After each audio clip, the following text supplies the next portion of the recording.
Vamos direto ao ponto. Hoje a missão é desmistificar uma das partes mais vitais e, ironicamente, mais invisíveis de toda a nossa infraestrutura, as subestações elétricas.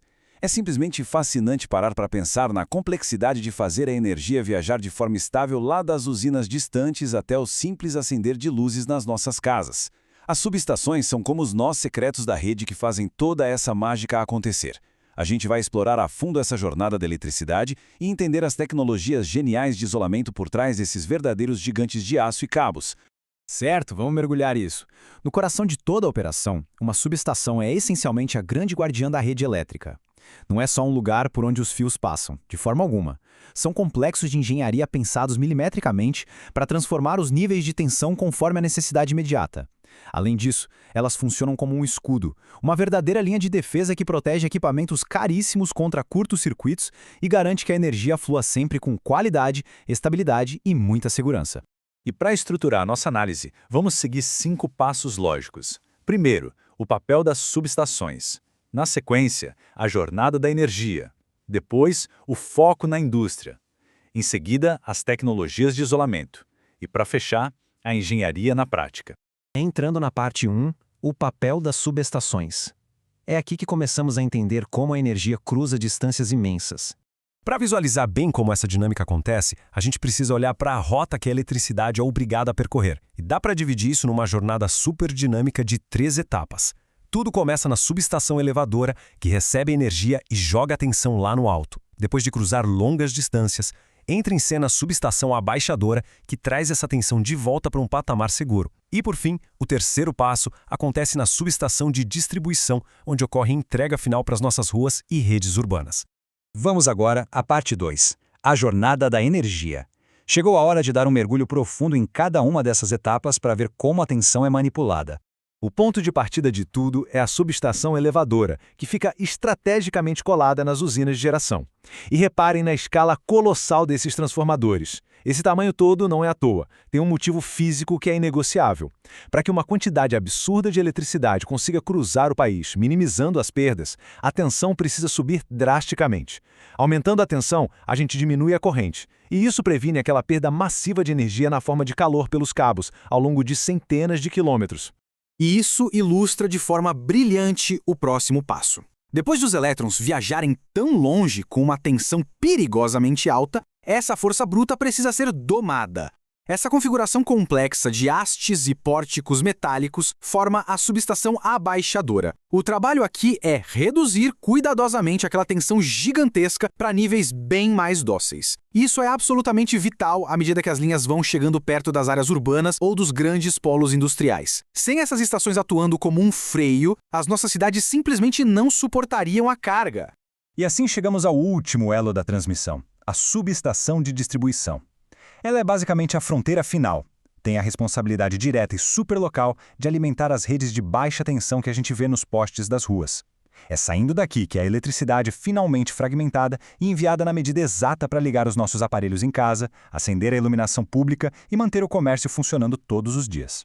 Avançando para a parte 3, o foco na indústria. Vamos dar uma olhada em um nó muito especializado da nossa rede.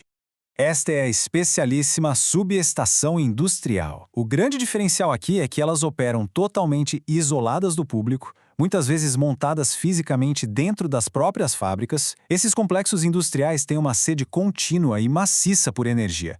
Por isso exigem transformadores feitos sob medida, painéis de proteção super pesados e sistemas de controle extremamente precisos. Tudo isso é desenhado exclusivamente para aguentar a rotina exaustiva de uma produção em grande escala. É literalmente o coração elétrico da fábrica. O que nos leva à parte 4, tecnologias de isolamento. Vamos parar de falar sobre o que elas fazem para entender como elas são projetadas para caber em espaços cada vez mais difíceis. Agora, o que é realmente interessante aqui é o forte embate técnico entre duas gerações de engenharia.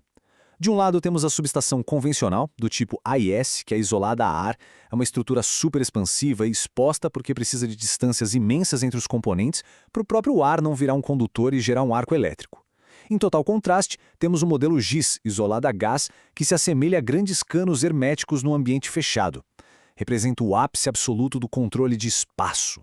E ao aprofundar as diferenças entre a tecnologia AES e a blindada GIS, a gente esbarra no grande dilema dos engenheiros. O isolamento a ar da AES exige um consumo de espaço gigantesco, mas tem um grande atrativo. É bem mais barato de construir no início e a manutenção é visualmente mais simples. Só que, para não devorar o ambiente urbano com hectares e mais hectares de subestações abertas, foi preciso recorrer à tecnologia isolada a gás. Ela é muito menor, mas a complexidade interna traz outras exigências de manutenção e custos iniciais bem mais altos.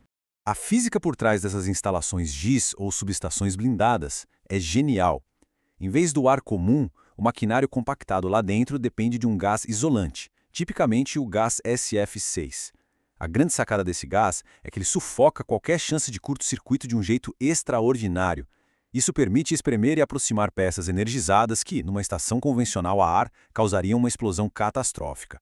O resultado final é um formato incrivelmente compacto e seguro, a solução perfeita para instalar no subsolo de um prédio ou em centros urbanos superapertados. Chegamos então à parte 5, a engenharia na prática.